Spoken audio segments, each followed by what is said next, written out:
Menit sudah.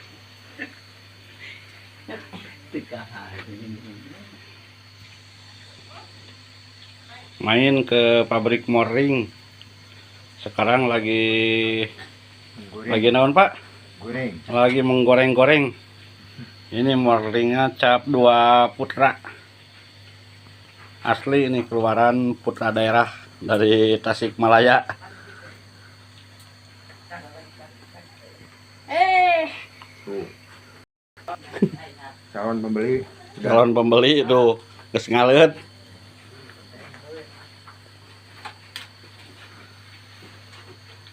Potongan beli.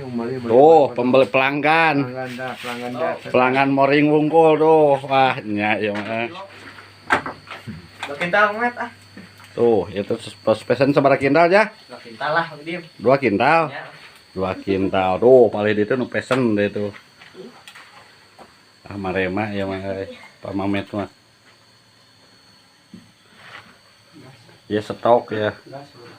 Jangan paling susah.